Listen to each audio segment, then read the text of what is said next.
All right, so today we're going to be looking at the gas laws. This is kind of our next sort of mathy thing that we're going to be dealing with here, is just looking at how gases behave and how these different variables of pressure, volume, and temperature can affect them. So first off, we should just talk about what is pressure to begin with.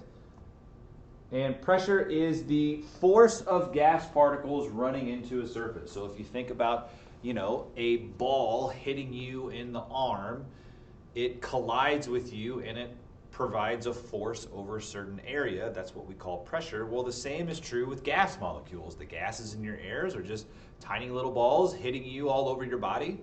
And every time that they hit you, they apply a force over a certain area. And so it's the exact kind of same thing.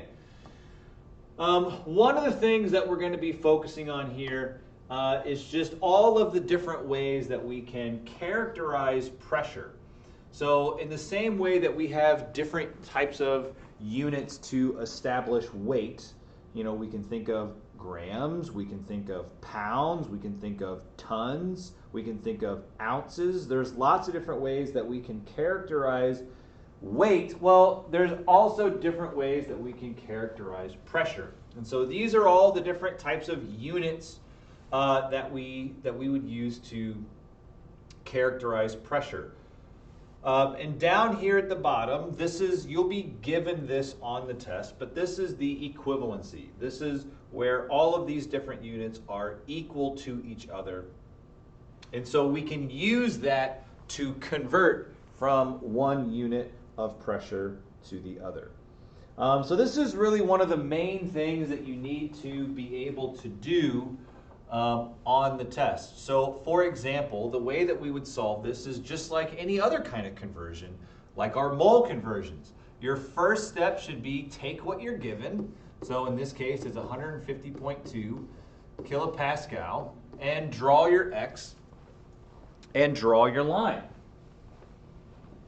And then from that, I'm looking at my unit. So I would be looking at that string of pressure units where they're all equal to each other, right here.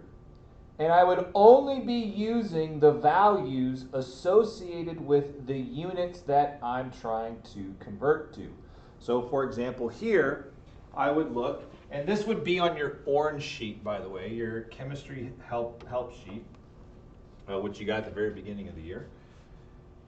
And I would see that it's 101.3 kPa, which is kilopascal, is equal to 1 atmosphere.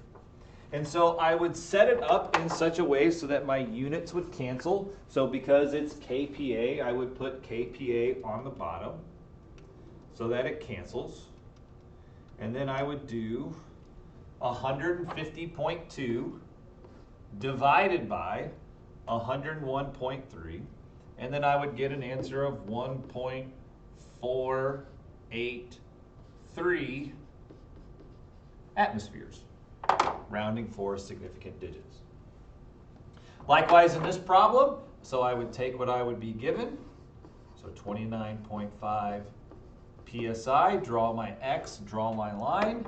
I would look at those equivalencies, and I know that 14.7 psi is equal to 760 torr. And so psi would cancel out. So to do this, I would take 29.5 times 760 and then divide that by 14.7, and I would get an answer of 1,530 torr, rounding for significant figures, which would be 3. So go ahead and pause the video and see if you can do this last example on your own. So what we would do, we would have 795 millimeters of mercury. So I know that 760 millimeters of mercury is equal to 101.3 kilopascal. My millimeters of mercury would cancel. So 795 times 101.3 divided by 760 would give me an answer of 106 kilopascal. Okay, so that's how we would convert with units of pressure. So it's, again, our same process that we use to convert moles, except this time we're using pressure. One last thing that we need to talk about in terms of doing all these conversions is that we're going to be dealing with temperature here. And one of the temperature scales that we are going to primarily use is a temperature scale of Kelvin.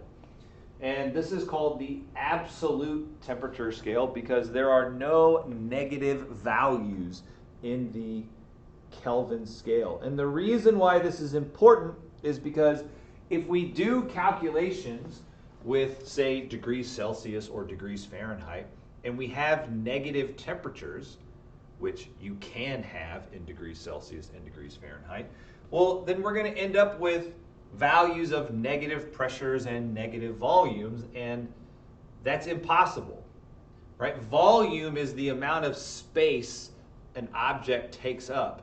Well, you can't take up a negative amount of space. So this is why the temperature scale of Kelvin is important. And so we'll be using this equation. Again, this equation is given to you on the test, but this is how we would take a temperature in degrees Celsius and convert it into Kelvin, which is something you're going to have to do on the test. Okay.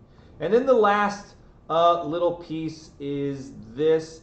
Oftentimes there will be problems that we use that will say STP or SRC, and it's just a shorthand way of talking about conditions. So STP would be a pressure of 1 atmosphere and a temperature of 0 degrees Celsius, and SRC would be a pressure of 1 atmosphere and 25 degrees Celsius. So it's just kind of an abbreviation to make the problems a little bit shorter, a little less wordy.